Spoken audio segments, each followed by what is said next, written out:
अस्सलाम वालेकुम मैम। वालेकुम सलाम। लाइबा बोल रही हैं? Yes ma'am. क्या हाल है? आई एम गुड अल्हम्दुलिल्लाह ma'am. How are you? Fine, thank you.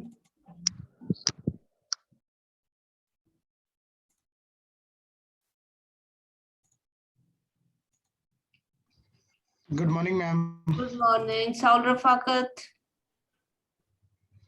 Yes, ma'am. How are you? I'm good, ma'am. Okay.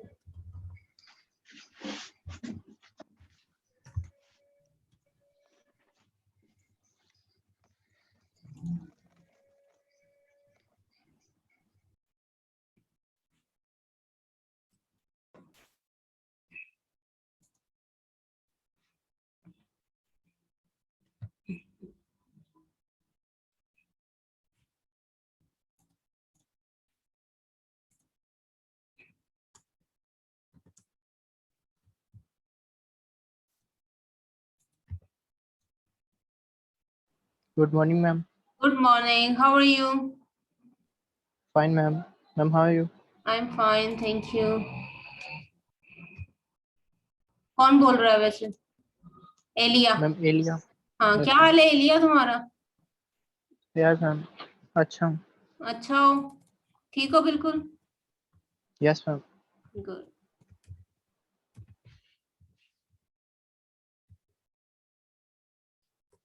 Okay, let's wait for a minute, सब लोग ज्वाइन करें, ठीक है?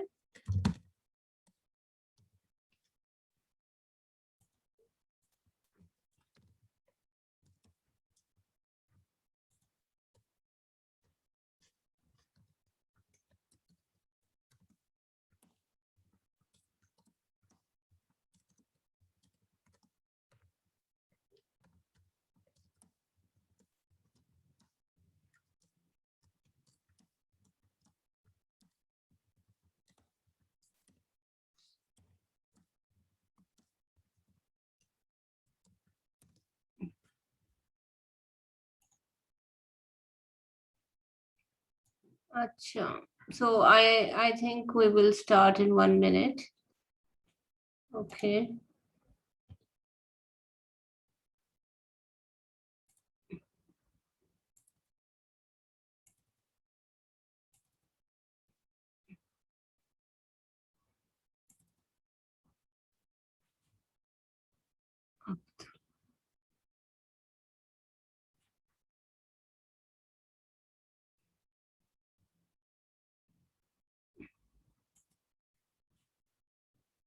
Okay.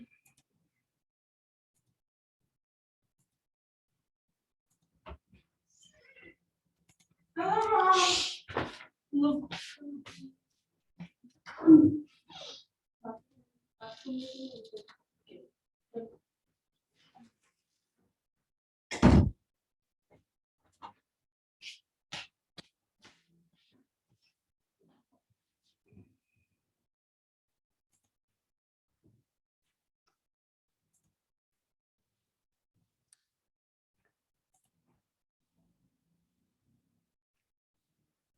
Okay, Aruba, I have seen your message. Okay.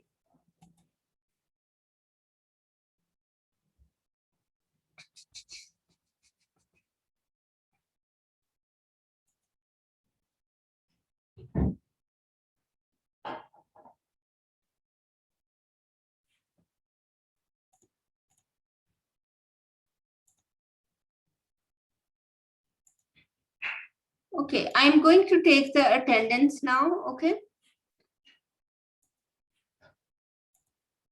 So let's see.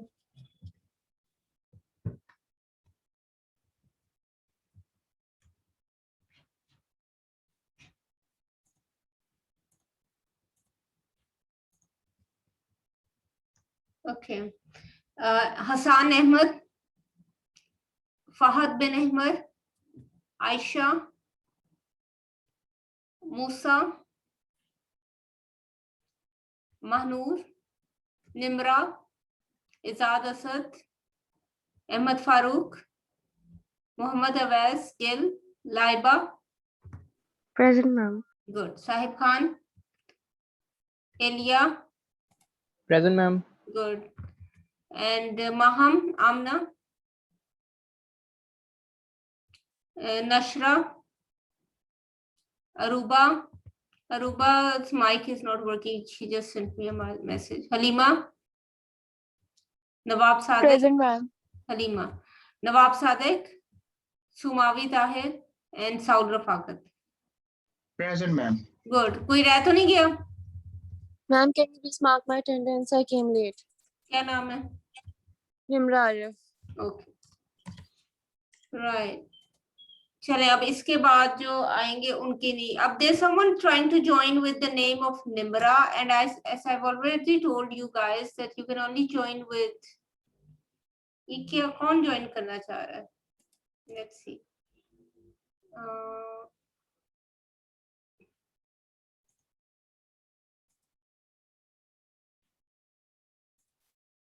Okay. So today you can see we are going to start chapter number 4, ठीक है? And chapter number 4 is about motion, right?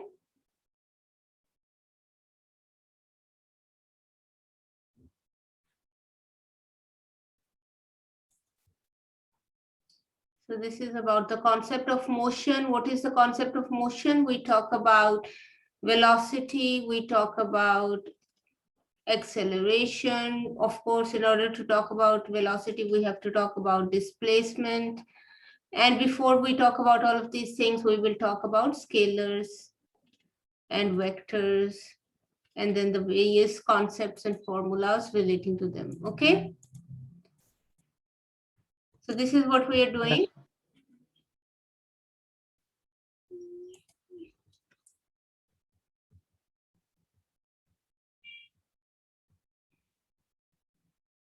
So let's start with scalars and vectors, okay?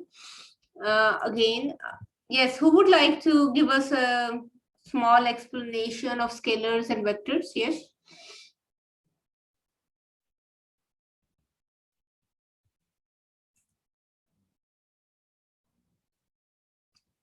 Nashira is joining from 2 devices. Hanji, kaun batayega, what is a scalar? And what is a vector?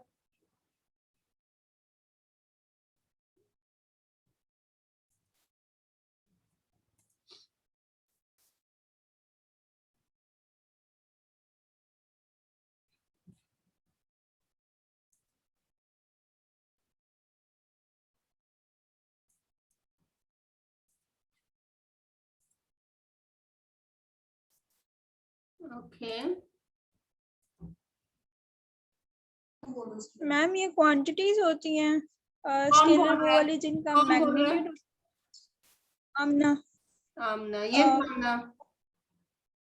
और vector वो जो इनका magnitude और direction दोनों Scalars. Acha, let's do it like this. Let's use the whole board here. Okay. So scalars and then vectors. हाँ जी आमना, दोबारा बोलो, आपने क्या बोला? आमना?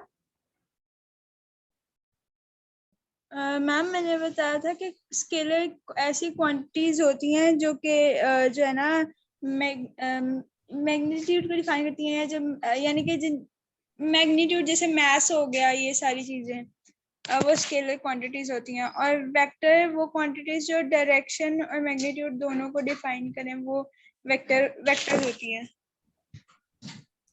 Okay, okay, Amna, thank you. Anyone else would like to add something to what Amna has said?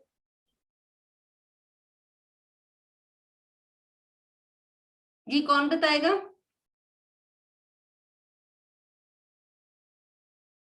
Come on, you've all studied this. It's not new. This is just a recap. Yes.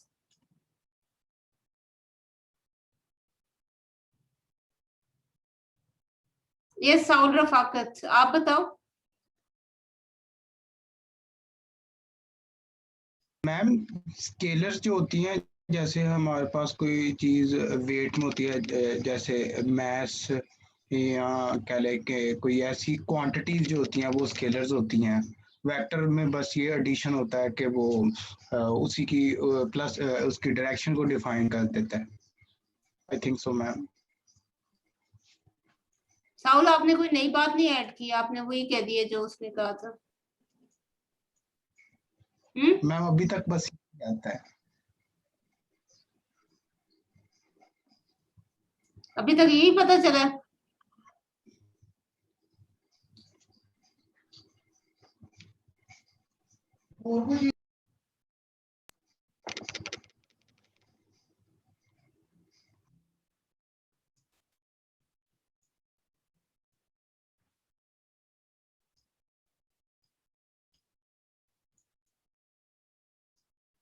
Okay. Anyone would like to add anything?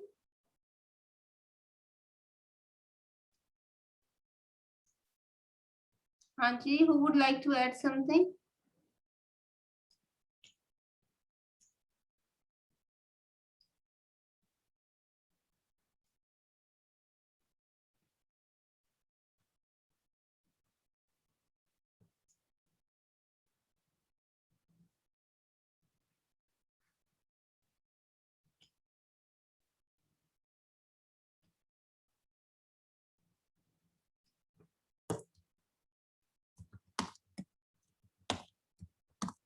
सब लोग सो रहे हैं?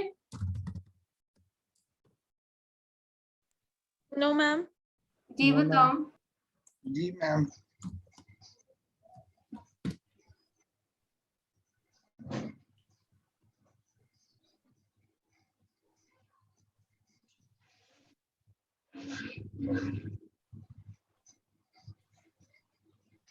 Okay, ठीक है, तो बताओ ना फिर।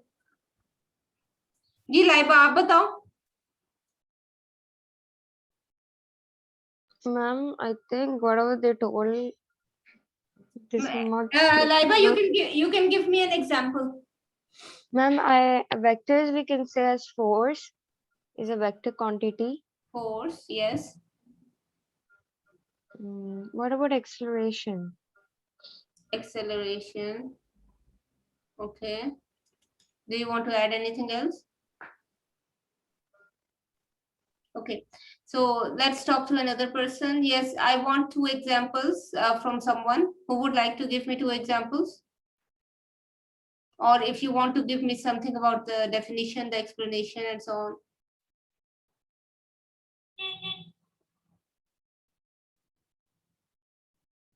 Fahad, आप बताओ। Fahad, are you there?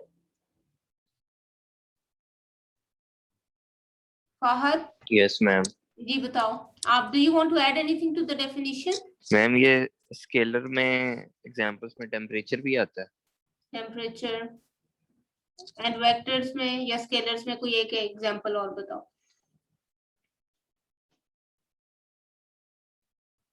Yes. याद ही नहीं आ रही इसका। बेटा ये तो आप लोग बिल्कुल ही बेसिक क्वेश्चन है। It's a very simple basic question. Yes ma'am Saul Rafaqat. Yes Saul Rafaqat. Ma'am ये स्केलर की लेंथ हो सकती है। Length, okay. और वेक्टर के अंदर डिस्प्लेसमेंट, क्योंकि वो डायरेक्शन की बात कर रहा है तो displacement, okay right.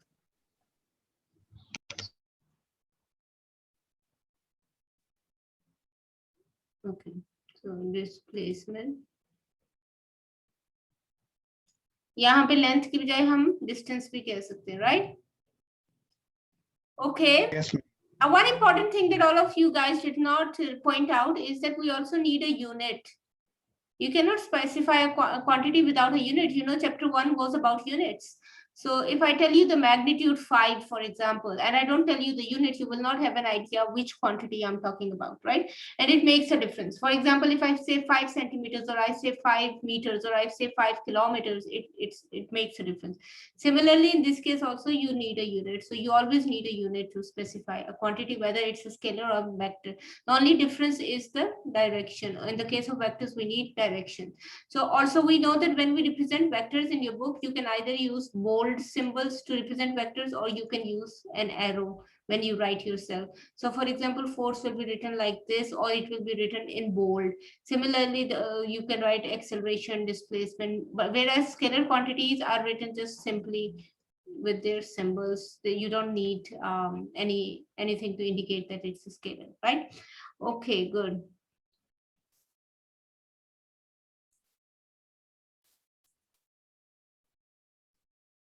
Okay.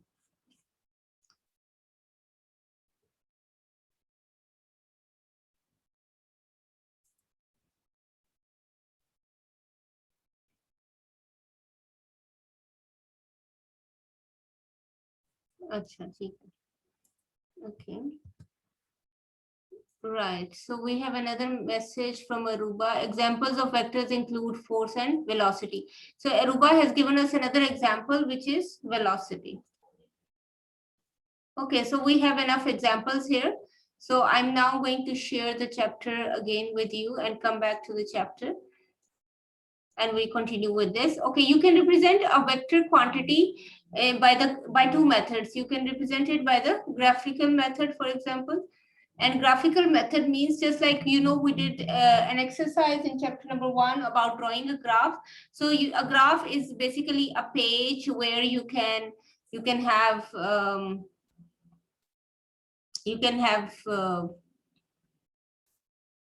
you know, marked spaces, so you can have marked lines. So for example, I can show you a graph here. So this is something like a graph. And also you can, for example, let's clear this. And here, for example, if you want to represent vector representation, you want to represent a vector, you can use, for example, if I want to do 5 centimeters along which direction, directions are represented with either this way, north, south, east, and west, or you can use angles to represent direction. You can use the Cartesian coordinate system. So in this case, you can have something like this. And then in this system, you can use x-axis and y-axis. And you can use this as the origin. So if I am saying it's along, let's say, northeast.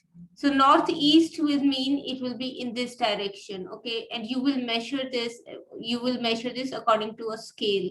So you will find a scale. For example, you can say 1 square is equal to 1 centimeter. So 1, 2, 3, 4, 5. This is equal to 5 centimeter. But then the direction is along the northeast.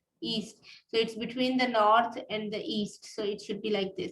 Northeast also means it's making an angle of 45 degrees with the x-axis. So in this case, if you want to do this with the x-axis, you will say it's making an angle here.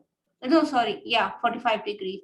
So 45 degrees, you know that the angle here is 0 along x-axis. The angle here is 90 degrees, and in between you have an angle of 45 degrees. And then you measure 5 boxes and you have the vector for, let's say, 5 centimeters. So this is the way we represent, this is a vector. So you have a similar example here.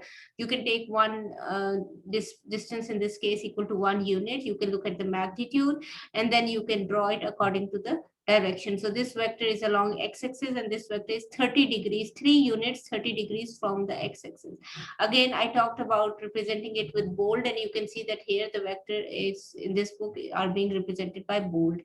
Now we have to understand the difference between distance and displacement. Distance is a scalar quantity. Okay. Can you see the book? आपने अभी क्या नजर आ रहा है आपको? Ma'am आपने scalar लिखा भी नजर आ रहा है क्या? Yes, ma'am. नहीं, बुक नजर आ रही है, बोर्ड नजर आ रहा है? मैम बुक नजर आ रही है। बोर्ड में देखा आपने मैंने क्या किया था? ये देखा? जी मैम। नहीं मैम ये नजर नहीं था आ रहा। अच्छा, इसमें I was just No ma'am ये नहीं नजर आया। अच्छा, I was just explaining कि किस तरह से you can use a graph paper, for example. Even if you don't have a graph paper, you can use a ruler and a pencil, and you can determine a certain scale. And for example, I gave you the example of 5 centimeters along northeast. You have to specify the direction that's important. So there are two ways to specify the direction. Either they're in the form of north, south, east, and west. So northeast will be here, or you can specify it in terms of the angle that it's making in the Cartesian coordinate system. So for example, northeast is equal to 45 degrees angle with the x-axis. So in this way, we can make this graph or this vector. Okay, now I'm going to share the book again with you. Okay, so this is what we are talking about. Now we come to the concept of distance and displacement. Distance is a scalar quantity, displacement is a vector quantity. This is very important to remember. Now here you have the definitions, you can check them here. Displacement, हाँ जी, book नहीं नजर आप आगे ma'am पहले book नहीं थी नजर आ रही। अच्छा, displacement is defined as the change in position and is often referred to by the symbol delta S. So in this book, S will be the displacement. Okay, and distance in this case is represented by L. Okay, and delta S means the difference between two positions. So S2 minus S1. In this case, for example, you have this case. Okay, now these are different examples talking about scalars and vectors. Then speed and velocity are again two typical examples. Speed is distance divided by time. This is a scalar. And velocity is displacement divided by time. So it is a vector. So speed is defined as v is equal to the change in distance divided by the change in time. And there you have this formula. Velocity is equal to change in displacement divided by change in time. And this is the formula. Okay. So these are again some examples and problems, how you can understand this. This is a very important concept, and please understand this and practice this at home. This is the displacement time graph. We talked about graphs in chapter 1. This is again about graphs, and displacement time graph is also known as the position time graph. Okay, so you take one variable along the x-axis and you take the other one along the y-axis and you plot them. So here we have a table of values. You have the displacements 1 meter, 2 meters, 3 meter, 4 meter, and you have that corresponding time, and you can make a graph like this. So time is taken along the x-axis because it's the independent variable. The position is taken along the y-axis. Always remember, whenever you make a graph, you should write the quantity and the units along the axis. Also, even if you're not drawing the graph, but you have a question with the graph, in order to understand and correctly interpret the graph, you have to first look at what's along the x-axis and what's along the y-axis, because you don't always have the same things along the x and y-axis. And if we change this, the meaning of the graph will change, and hence the answer or the result or whatever problem you're solving will also change. So this is a very simple example. For example, you're riding a bicycle. So after, let's say, 1 second, you are covering 1 meter. So after 2 seconds, you're covering 2 meters. After 3 seconds, you're covering 3 meters. And therefore, you can join the points and you can make the graph. And in this case, if it is a straight line graph, you don't always have a straight line graph, but in this case, it is a straight line graph that is showing that this value is increasing with time. This is known as a linear relationship. It's a linear graph. Okay, now this is again another example. In this case, this is a displacement time graph. The last one was the distance time graph, and now it's the displacement time graph. In this case, you can see that you have the time along the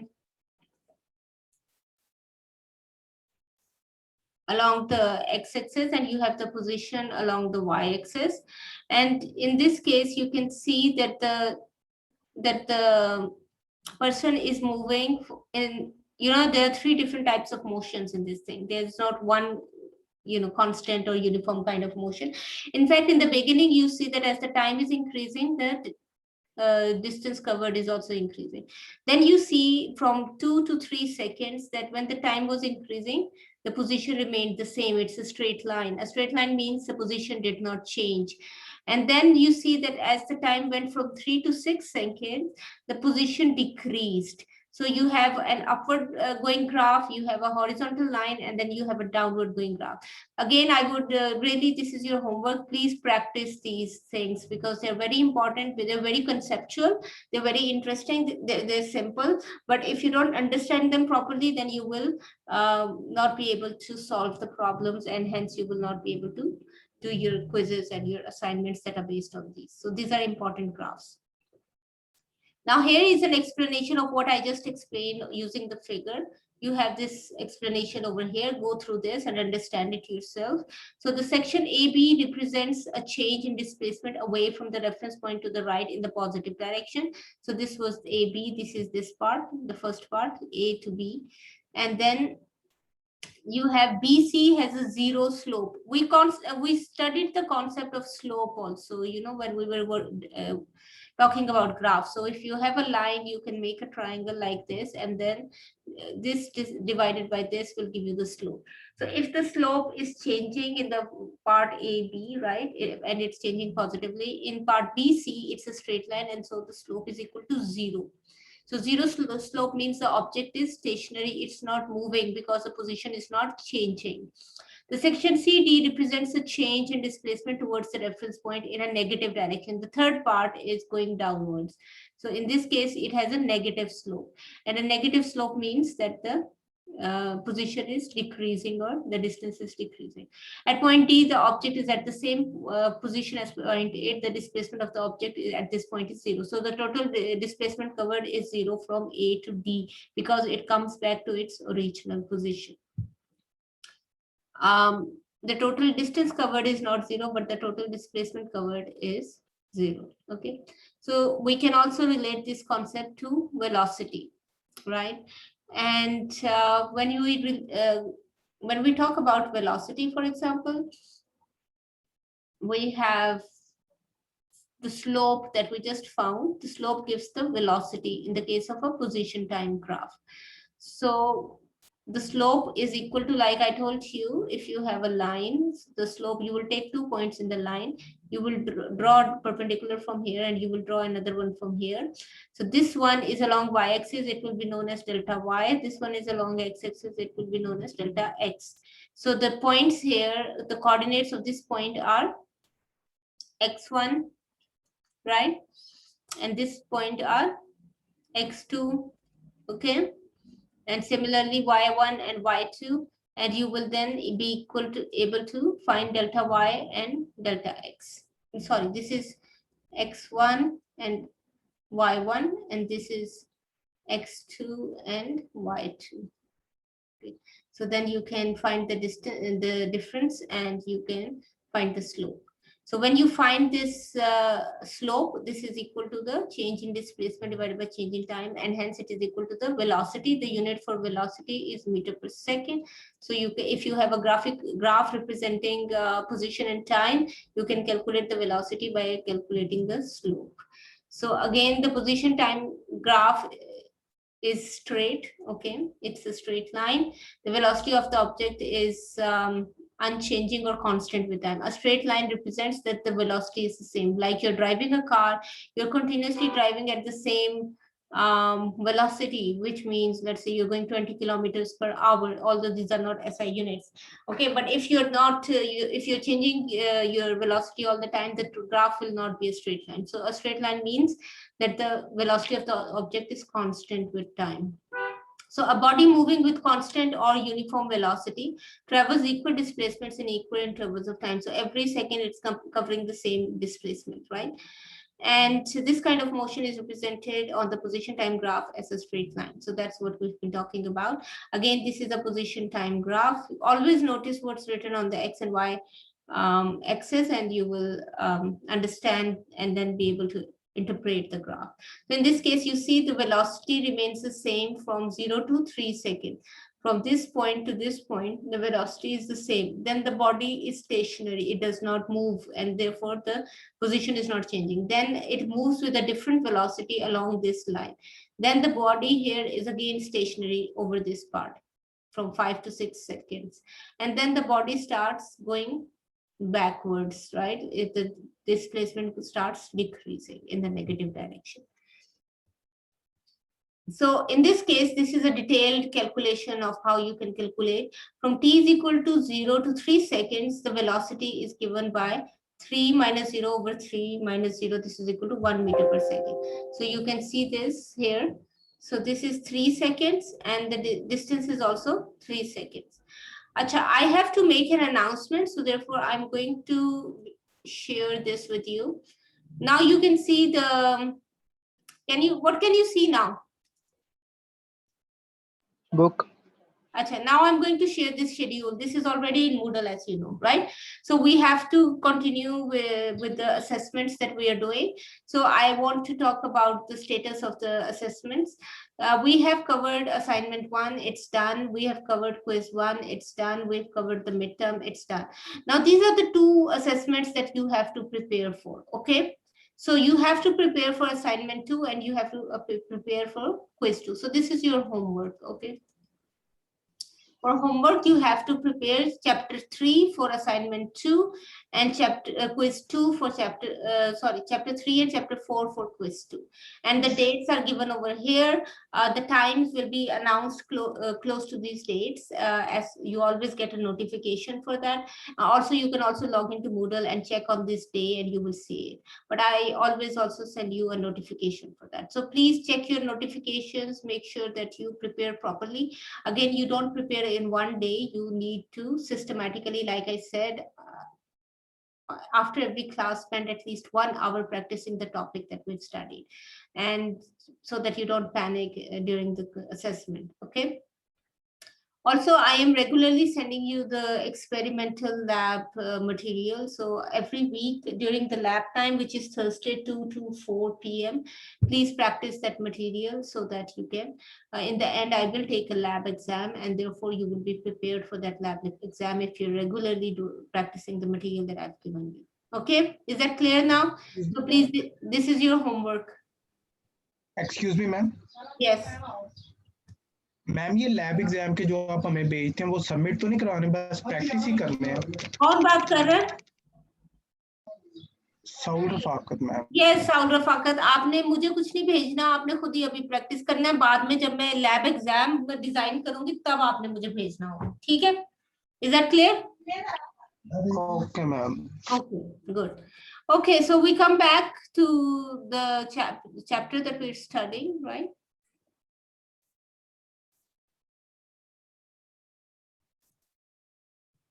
Okay, so we have been talking about the position times graph and the explanation. So just as we found, we can find the slope over here. You can see we can find it. We can draw 2 lines like this, and delta y over delta x. We can find the velocity here. We can find it here. It's 0. Here again we can draw delta y over delta x, and we can find it. And here again it is 0. And here again we have a negative value, because as you can see the direction has changed. So this is minus x and this is y. And you can find these explanations over here. So for example, in the last part, 6 to 8 seconds, you have the body going backwards, and therefore you have a negative value of the velocity. Okay, for the rest of them you have positive, and at 2 positions where you have the horizontal line, you have 0 value, which means the body did not move, it's stationary. Okay, so we can also, these were the velocities for specific parts of the graph.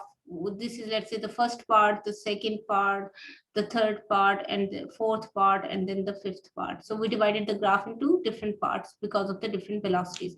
But then the overall velocity of the motion will be known as the average velocity. And in this case, we will consider the whole time, which is 0 to 8 seconds, and the total distance, so 4 minus 0. So in this case, you can see for the average, we take the whole time 0 to 8 seconds and the displacement 0 to where you end. So this is 4. Okay, so and then you can find the average velocity. The average velocity also in this case is given by 4 minus 0 over 8 minus 0. And this is not a negative sign. This is a mistake. It should be a positive sign, because 4 minus 0 is a positive sign. Okay. Now, there's another concept of instantaneous velocity. Instantaneous velocity is defined as a velocity at any particular instant. And this is the formula that can be used for calculating the instantaneous velocity. So this is an example of a graph. For example, a body does not always move in a straight line. It can move in a curve. So if you have a curve and you want to find the instantaneous velocity at one particular time, which means at one particular point, you draw a tangent to this. You're familiar with the concept of a tangent, right?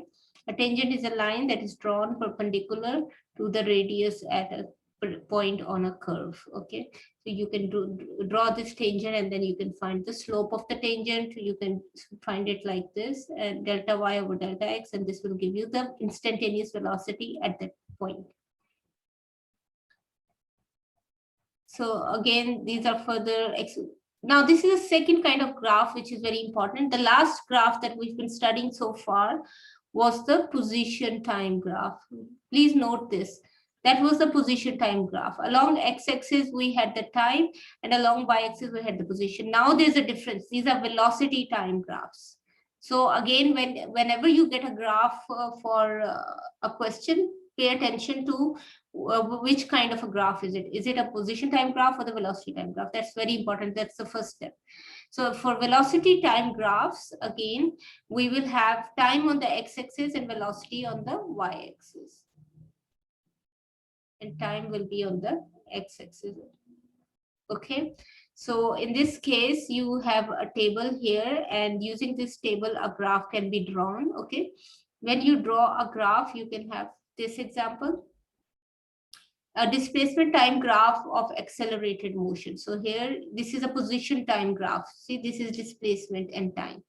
And this is a velocity time graph. Okay, the velocity time graph derived from the position displacement time data displayed in the figure. So that data that's given to you is displacement and time. Using displacement and time, you can calculate the velocity, and then you can plot it against the time. So if you plot the displacement versus time, you get this, and if you plot velocity versus time, you get this. So there's a difference. Average acceleration, as you know, is defined as change in velocity divided by change in time. So this is equal to delta V over delta T, and this is equal to the acceleration A. Delta V means V2 minus V1 divided by T2 minus T1. So this is shown by this formula here, and this is an example problem where you can calculate the acceleration. Also notice that the unit for acceleration is meter per second squared. The unit for velocity was meter per second. Also notice that the answer here is negative. So negative acceleration means acceleration is decreasing. And just similar to instantaneous velocity, we also have the concept of instantaneous acceleration. So in this case, again, you can find the slope of the velocity time graph, and you can find the average acceleration. And for the instantaneous acceleration, you will find the slope of a tangent to a point.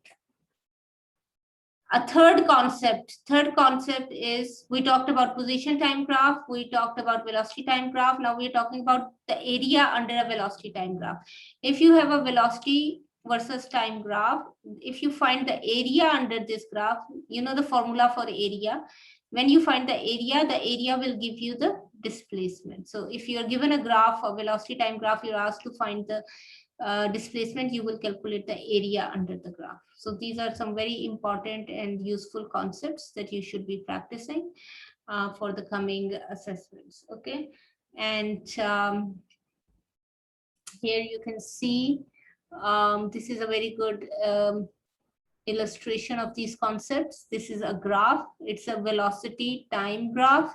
You can see that from where a straight line in a velocity time graph represents uniform velocity or constant velocity. A straight line on a position time graph represents zero velocity. Please understand this, okay? And then it's going downwards. So this means that the displacement is this will give a negative slope. Now, in order to find the displacement, you can find the area under this curve. In order to find the area under this curve, you can divide it into two parts. So one will be a rectangle and one will be a triangle. Then you can use the formula for rectangular area and triangular area and add them together to get the total displacement. So I'll stop it here. So please practice these concepts and prepare for the assessments that are coming. Okay. Yes, ma'am. Okay, ma'am. Okay, so the meeting is going to end.